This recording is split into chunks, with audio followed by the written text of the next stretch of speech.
Welcome to the Brand Forum, everybody. We are very excited to release one of our first episodes. What is the Brand Forum, you might be asking? Well, the Brand Forum, we dive deep into the world of advertising, media, and marketing through an insider's lens. The people, strategizing and spending on moving the needle. You, the marketer. Our show centers on how companies build brands in an ad tech-centric world. Our goal is to focus on brand building, not ad tech. To hear how experts like yourself navigate the murky waters of swimming up and down the funnel. Awesome. And hey, guys, I'm Josh, and I'm excited to be here with you, Jeremy, and our guest today. Just as another piece to it, as we were talking about this program, again, the idea of talking to brand people who are again, trying to navigate this like ad tech, AI, data-centric world, which are all incredibly important. But what we really want to get to the heart of is how do you really build a brand? Because ultimately, the job of the marketer is to make that meaningful connection. And how do you do that in a space that's just changed so much? And so we thought about this idea of a podcast. Hopefully it lasts more than 4 episodes. We've bucketed the questions to be very much more specific around brand strategy, general marketing, some future stuff, and also just some fun stuff. And so we're really excited about bringing this to everybody. Josh, that was an awesome intro. And I'm laughing because here I was reading this. I've done many pods, many different videos. So, hey, everybody, I'm Jeremy Bloom. I'm the co-host of the Brand Forum. I'm the co-founder of Marketecture Media and the founder of ohhello.ai. We are so excited to introduce you to our next guest. The man is a legend. He is a marketing leader with experience on the agency, sales, and most recently, client side at a fantastic CPG company known as Conagra Brands. Just hitting his 6th year anniversary. That's a lot in our space. He leads the marketing activation team, which encompasses media strategy across 3 sectors of the US and Canada retail and the food service segment, as well as owned website and CRM capabilities. This gentleman is also known for his insatiable love for Reddi-Wip, Guardian, and Slim Jims. But hold on. I found this in my fridge. Some Vlasic pickles, everybody. So, thank you. You hear that? Do you hear that pop? We're going to start this pod with a nice... This is where we really test how good the mics are. Oh, thank God there was a crunch. Oh my gosh. I was like, how sad would that have been if it was just like a little mush sound that happened? Yes. And I want to verify for the audience, this is one take. Like there was not a soft pickle in that batch right there. You hit it on the first one. And I did not know that Jeremy was hiding pickles next to his desk. I will say that. Would you expect anything less from me? Come on, Alex. We've known each other for a very long time. I love it. That's one of my favorite brands. We have 85 plus brands, I should say, at Conagra because it keeps changing. But that is definitely one of my favorites. Pickles are definitely having a moment right now. Oh, absolutely. And by the way, that's probably a great part for us to jump in on. So great intro from Jeremy. But Alex, let's hear from you. Oh man. Yes. Thank you, Jeremy, for that intro. Yes, I've seen all the sides of the coin from a marketing perspective. I started an agency, went to the sales side, went back to the agency, and now I found myself on the client side. Pros and cons to each and every one of them. Happy I did all of them, but really excited to be here talking about all things marketing. It's been a journey for all of us, navigating a pandemic, all of that, and now marketing in 2025. Here we go. Yeah, I mean it's incredible, and so I think I think again, as we talked about, this is what made us really think about the program is how do you think about that brand piece, and so I mean if we could just dive right in. I mean I think first off, one of the things that's interesting about where you work is like you said, there's just a vast number of brands, but I'm sure there's sort of some commonalities but in themes in sort of the marketing piece of it. So first and foremost, how do you define a sort of a strong brand identity? Yeah, I mean, yes, we have 85 different brands, but there are, to your point, commonalities between how we would get started on a brand that we want to focus marketing on. And I think the first thing we always have to think about is the brand even ready to market?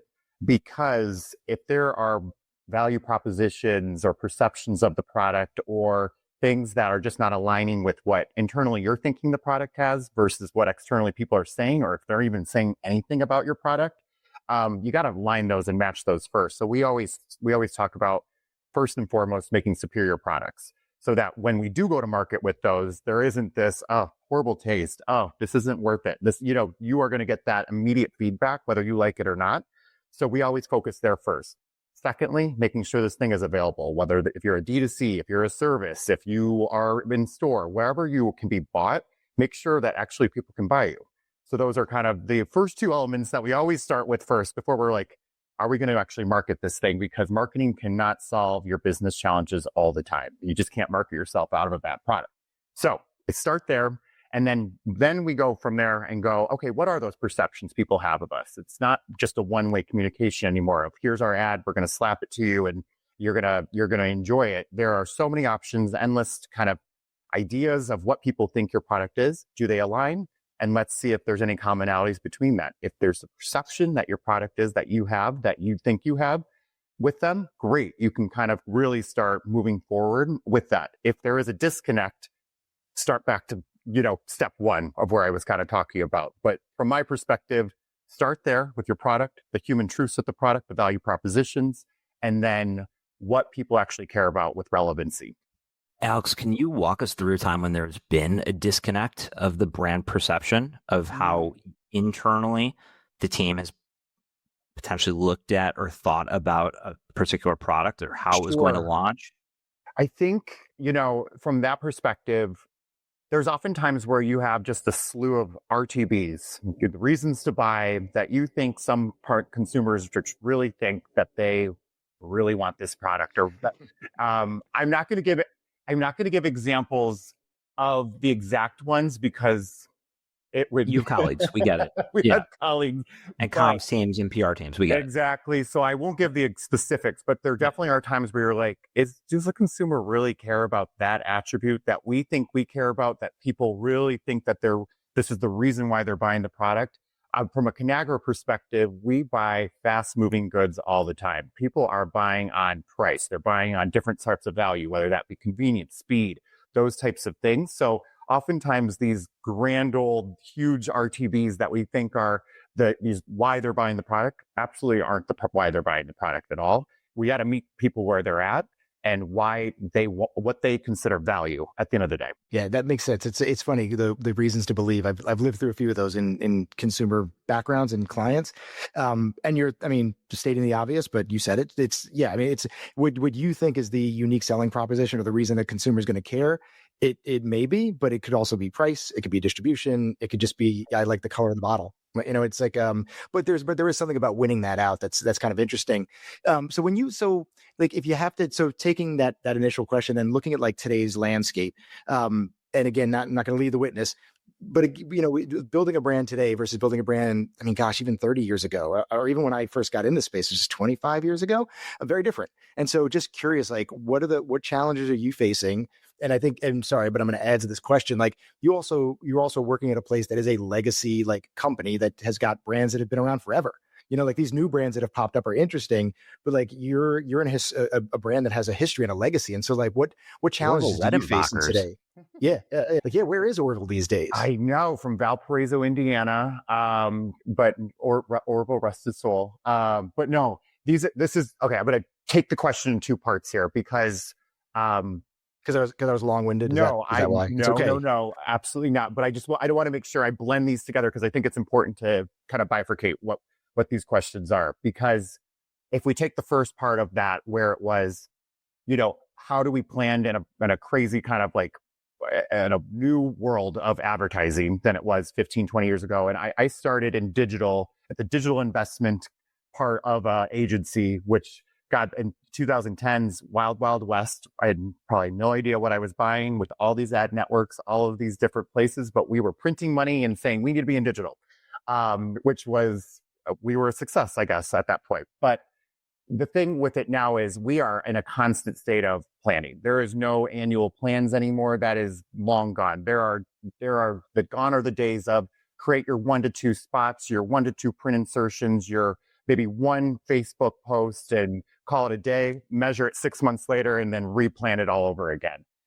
So I would say we are always kind of adjusting the plans, whether that be the targeting strategies, whether that be the creative messages, whether that be the partners that we're leveraging. Like that is in constant state of flux now. We just have to kind of live with that world. But social and digital is great because you can test really quickly, you can fail really quickly, you can learn really quickly and all of that. But it also makes it, the curse of that is you can test really quickly, you can learn really quickly, and you can, you're in this constant kind of state of just change. But I think that is the norm now. So that is kind of the difference that I'll say 15, 20 years ago than today. We're just always planning.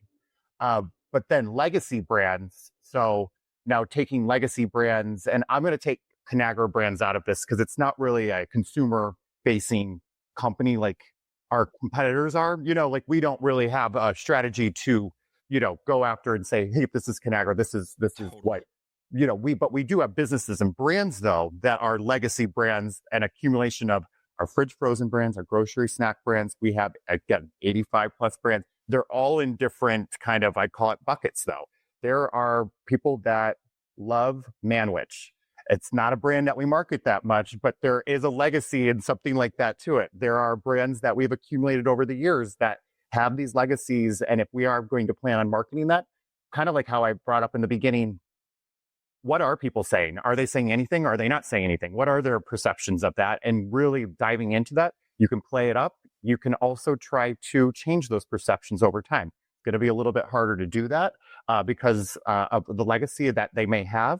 But in this day and world, the news cycle is constantly moving. Our attention spans, I know you guys just talked to Adelaide on attention and all that kind of stuff. So like the attention spans of people right now are kind of fleeting. So you kind of can build a brand back up quickly, but you can also build a brand down very quickly as well. So you kind of have to play with that legacy if it's good for you. And if it's not, you have to really try to rewind the tape and make it right. And now we'll be tagging in Jacqueline Keller and Sam Mark from ComScore to give you a taste of something we'll be cooking up together this year. A sponsored Podbuster, Dishing with Divas. Hi, I'm Jacqueline Keller, ComScore CMO, and I'm here with Sam Mark, one of our commercial leaders, host of Dishing with Divas. Here we've got a full course ahead. So Sam, what's on the menu? I'll be inviting data divas from across the industry to sit at the table with me. Together, we'll take a bite of today's biggest challenges from linear TV to programmatic pipes. Soup to nuts, if you will. Yeah. We'll get into DSPs, DMPs, SSPs, CTV, SVOD, AVOD, SaaS, DAS, FAST, quality and performance guaranteed. Well, that's a mouthful. Sounds like it's going to be sweet and spicy. Savory, too. We're going to help folks take home that bacon. So you'll be writing a new recipe in each brand forum drop? Yes, it's going to be a really divine treat. We'll be like 2 peas in a pod. Nothing half-baked. Well, except for cookies. We've been adjusting the heat on those since 2020. We're looking at cookies crumbling and hotcakes selling. Sounds like kids, I mean divas, in a candy store. Promise. We'll have our cake and eat it too. And there's even icing on that cake. Sam, this is ridiculously cheesy. Diva dish with a cherry on top. I'm sure it'll measure up. Can't wait.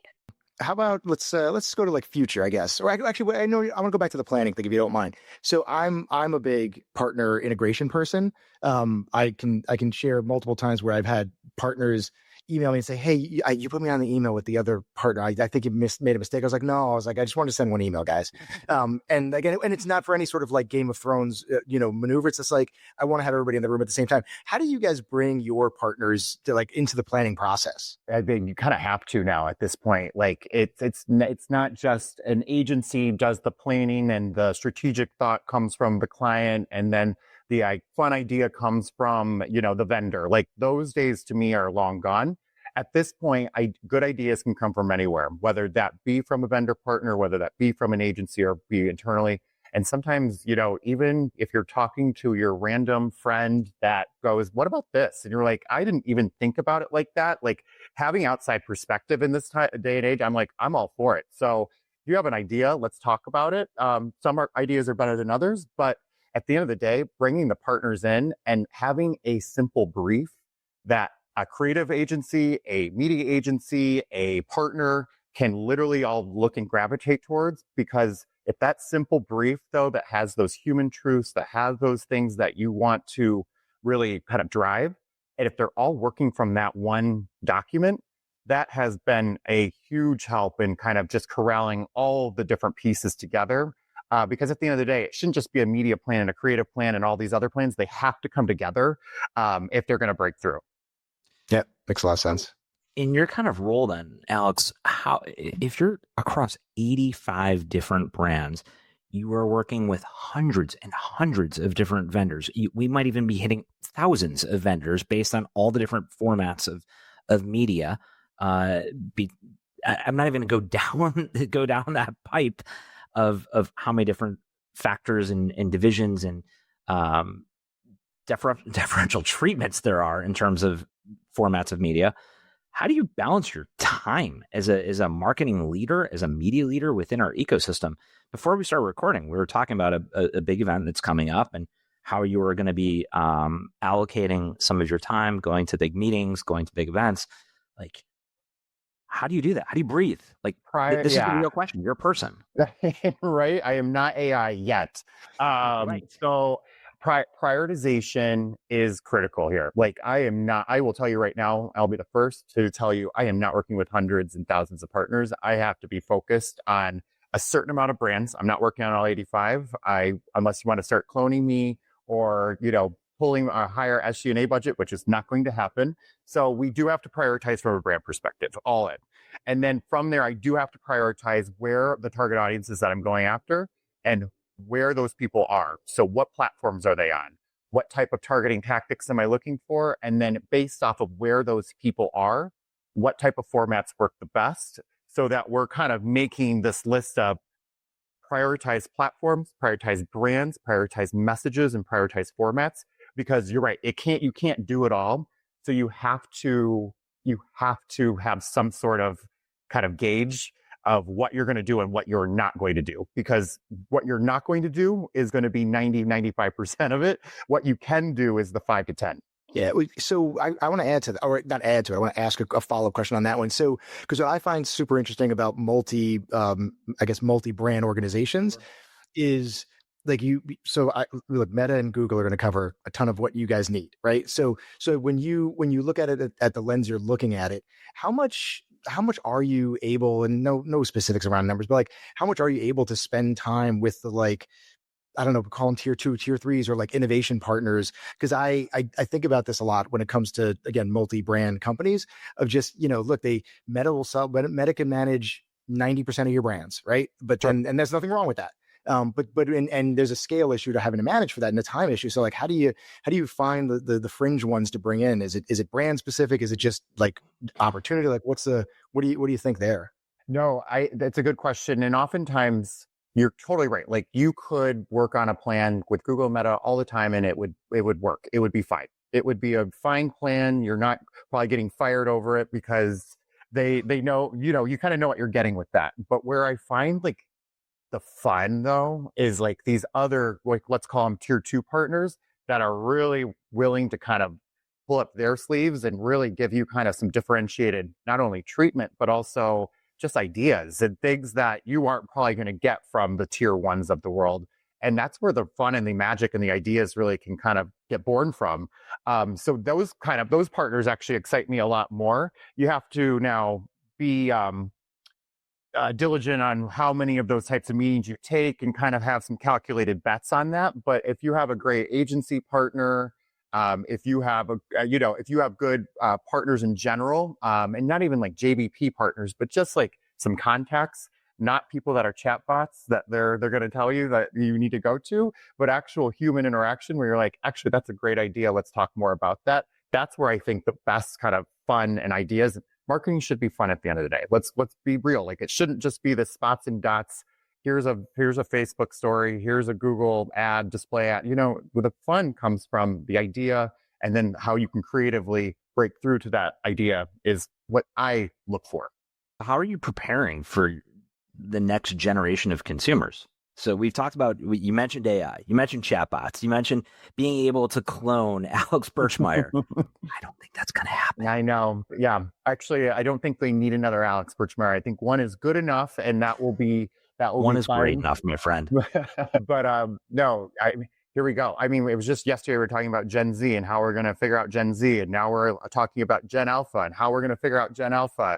And now I think 2025, is it Gen Beta that we're going to be talking? I just read an article 2 days ago about Gen Beta. I was like, oh my God, I haven't even gotten my head wrapped around Gen Alpha yet. So here we go. But no, it is a great question. I mean, especially for legacy brands where Gen Alpha, Gen Z might not even know your brand, like they might not even ever heard of you. Like, how do you even like start even thinking about that? So how we've been thinking about it is, okay, if we're going to like divide these groups up, where are these groups? What are they doing? Why are they doing it? Why are they there? Why would our brand have any right to play there in the first place? So like, that's kind of how I kind of identify it first is who are they? Where are they at? And then how do we show up? It's kind of the three answers that I would ask. And if there's one that's like, I just don't think that's right. These kids know, and they know deep fake videos. Like they know the algorithms, like they understand that that's kind of stuff is just part of the gig now. So they're going to sniff you out for not being authentic, for just kind of pandering, all of that kind of stuff. So from my perspective, same brief, but if that brief can now apply to this new generation, let's test and learn it. But if we find that we're not showing up right, let's go back to the drawing board, because continuing to do the same thing on not resonating is just not going to be worth it at the end of the day. Yeah, that makes sense. I think also it's interesting to, again, going back to your Manwich example. Does that click with a Gen Alpha, even the generation, which I forget the generation, which is actually my kids' generation. Like I don't know if it does. Z. Because are they health? Z. That's it. Yeah, like health conscious, not health. It's just right. It's and by the way, not that it's not healthy. It's just more of like they make different choices on like what they're having. So it's it's very interesting to have to like navigate this sort of space of yours. Before we get to, there's a fun question at the end. I am curious, and it's you sort of talked about it a little bit with the just the general Conagra like overarching company, but in terms of the brand versus performance. So this is, by the way, also just as a personal note, this is my like hill. Like, do you separate out? And I'm not even talking from like a budgeting standpoint, but like, how do you treat brand and performance separately? Do you bucket them together? Like, how do you think about brand and performance? I love this. Wow. Love this. This is okay. I love this question too, because I think people will die on the hill on the other way too of this. But from my perspective, brand and performance, no, we have one budget. And they should all be in service of, at the end of the day, doing the same exact goal, which for certain companies may be something different. But for us, we want to drive sales and share of our products, full stop. And brand and performance should do both of that. They should complement each other in a way that, brand being more reach driving. You may have different metrics that you're looking at. You may be looking at more efficiency. You may be looking at more scale, more reach, those types of things. But it should always be in service to the business challenge that we're servicing. And then same with performance marketing, which is maybe your cost per acquisition, your video view metrics, those types of things that are like a little bit more down funnel, which I know do we still want to talk about the funnel or not? That's a question, but no one else has come up with a better idea. So we're going to say the funnel, but all of those need to be in concert at the end of the day, trying to achieve business challenges. So to me, brand and performance marketing are one. Yeah. And as any like sort of, I'm not calling myself a good podcaster, but I feel like in all these things, you're supposed to let your guests talk and like they give their opinions, but there is a right answer. You just gave it just to that question. I'm just good. I was hopeful I was that way, but I was also like, I could be dying on the other side of the hill too here. And this could have been a fun little reveal. Yeah, no, it's, I've talked to people on the other side of that one. I agree with you wholeheartedly. I think it's really smart way to look at it. So awesome. Great. Jeremy, you want to ask the big question? Yeah. Well, Alex, if you could be doing anything else, and like when you decided you wanted to go into marketing, media, advertising, when you look back at nearly 15 to 20 years ago, when you decided to enter this ecosystem, jump into all this craziness, and because you have been on every side of our ether, call it, what would you be doing? How would you be spending your time? Oh man. Okay. So when you get asked this question when you're a kid, and if it's still like apply, do you mean like when you're 44? Because yeah, I do. Yeah. When do you grow up? What other age that could be? But I always said I wanted to be a substitute bus driver, which I will say now, I don't think I want to be that. But that was what I said back then when I was like 4 or 5. So I'm like, wow, I've come a long way from, and no wrong to any substitute bus driver out there. I guess I didn't want my own route. So we have a big listenership of substitute bus riders, just to be very clear. I know, and I think they do. There's a big TAM. They do God's work for those regular bus drivers that get sick and can't do their route. So props to all the substitute bus drivers, but I don't think I would pick that one now. I honestly think about this, and like I played tennis in college, and I did sports most of my life. I think honestly, working for like a sports organization, maybe like the ATP, God, would it be in marketing? Maybe, but like just working for something that I would be like have really close ties to growing up, and working at that, maybe the USTA, like something like that, where I would be doing something what I used to do all the time, but just helping a sport grow, would be maybe what I would go for if I wasn't doing this. That's awesome. Alex, Great. this has been great. We appreciate your time. Thank you for being one of our earliest guests. Josh, this was fun. We had a lot of fun. We did all right. We did all right. Considering I found out that was going on today, we did great. Like, True. No, I'm just kidding. I knew. This is great. I figured it out. But no, this is great. Thank you so much. I mean, again, like the goal of what we're trying to do is just hear more from the marketers. And by the way, like I have to balance here. Like we're not against ad tech, guys. Like, and I am on that side of the fence too. That's a part of the equation for sure. I mean, it's honestly both. You need both of these to make it all work at the end of the day. Yeah, exactly. But we want to just make sure we don't lose sight of the fact that, again, there's a consumer out there that you're trying to reach, and you can use all the AI and machine learning and technology that's out there. But if you don't have a good product, good message, a reason to believe, a good tug at the heartstrings, like it doesn't matter how much meta ads you buy. Love that you both just said that. We want to just provide a lens into how the marketers are thinking. That's as simple as it comes. So, Alex, thanks again. Josh, on to the next one. Thanks everybody for listening and watching. And if you're interested in being on the show, reach out. Josh and I are going to create a forum soon. And thank you for being part of the brand forum. Thank See you guys. See ya.